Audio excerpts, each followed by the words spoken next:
Let's start. Q Hyper, 2021, 7. Page 34 Number 1. It was about midnight when we were passing right over DFW Airport. DFW. Everything was going fine. All of a sudden the cockpit lit up like it was daylight. I could not figure out what was going on. I thought maybe we were in the headlights of a big jet going into DFW. DFW. I told my passenger to look for planes. The tone of my voice really scared him and he was frantically looking around. I started to make a clearing turn to the left, but I could see nothing. Then all at once I saw it, a big glowing ball of fire coming right at us at 12 o'clock. 1-2. I instinctively pushed in on the control wheel as the object kept coming at terrific speed. As it got closer, I could see that it was solid rock about 10-15 feet in diameter. 10-15. It soared about 2,000 feet over us and then we were plunged back into darkness. 2,000. Page 34 Number 2. Most of us are embarrassed to admit that our opinions can be strongly affected by an appeal to our emotions. We tend to take pride in our rationality and feel a bit ashamed of our emotions, as if rationality were more likely to be right and the emotions commensurately apt to be wrong. Where rationality is concerned, we feel in control; where emotions dominate, we feel out of control, as if our emotions have a life of their own and are even somewhat alien to us. This is a cultural prejudice. Our emotions, no less than our faculty of reason, are part of us, and there is nothing abnormal or regrettable, let alone shameful, about being moved by emotion. In fact, very few of the major decisions we make are based purely on reason or purely on emotion. Even the most rational of decisions typically have an important emotional component, and many emotionally motivated decisions are quite reasonable. Page 35 Number 3. An American native, golden seal is a member of the buttercup family that once grew in great abundance in the eastern deciduous forests of the United States. Golden seal. The golden part of its common name comes from the bright yellow interior of the plant's fleshy rhizomes, underground stems. Golden seal is a reference to small, circular marks on the rhizome's twisted, wrinkled surface that were thought to resemble the decorative seals once used to stamp warm wax onto envelope flaps. Seal. Native American tribes used golden seal to produce a beautiful golden yellow dye. Golden seal. They also used the herb medicinally and introduced European settlers to its healing properties in the 1700s. 1700. A century later, golden seal had gained such popularity that it was severely overharvested, an assault that continued into the 20th century, until wild stocks were legally protected.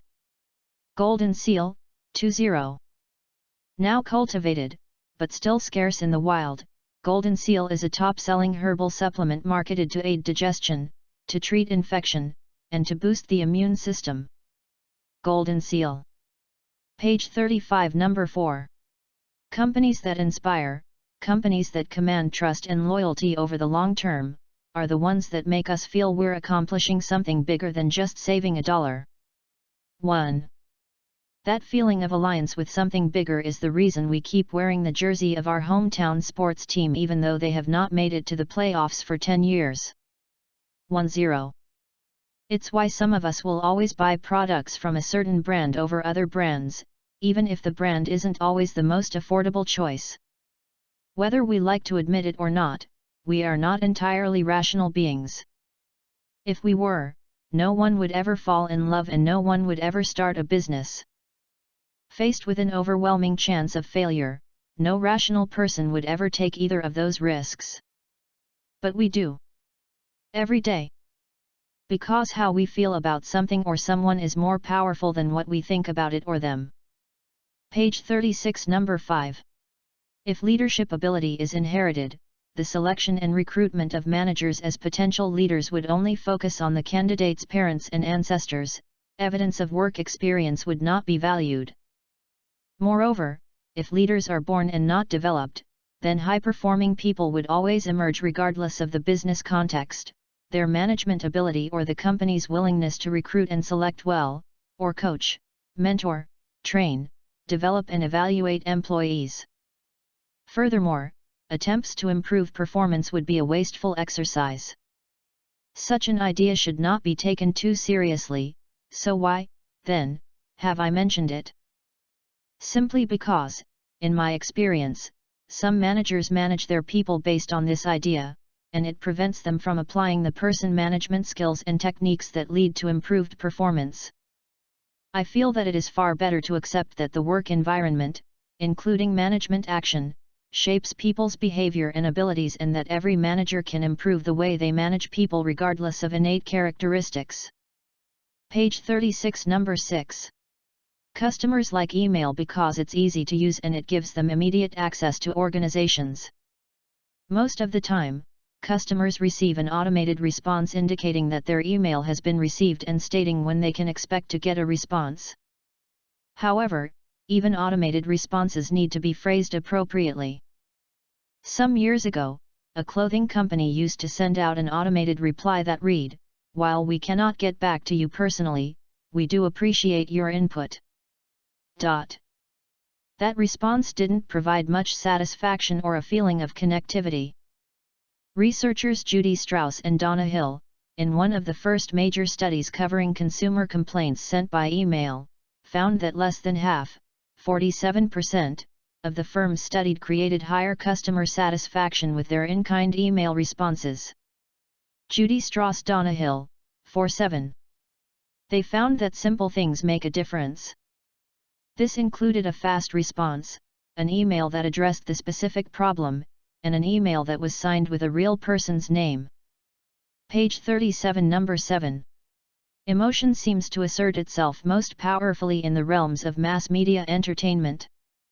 Entertainment is a performance or other presentation intended to induce enjoyment, an emotional condition. If we are comfortable associating pieces of music with emotions, then we will be even more inclined to do the same in the case of the expressive and immersive medium of film.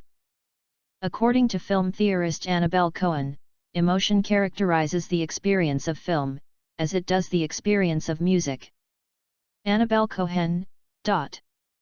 What is said of film likely applies to other dramatic narrative forms, including documentary, news reports, reality television shows, soap operas, cartoons, sports, game shows, and computer games, anywhere there is narrative, plot, character, and scenery.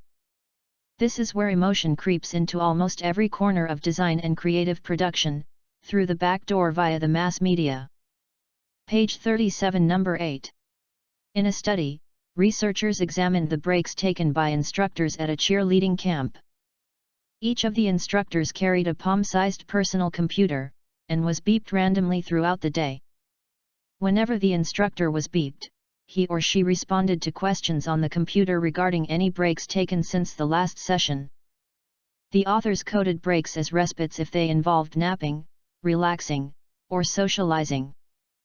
They coded breaks as chores if they involved such activities as practicing material or preparing for upcoming sessions.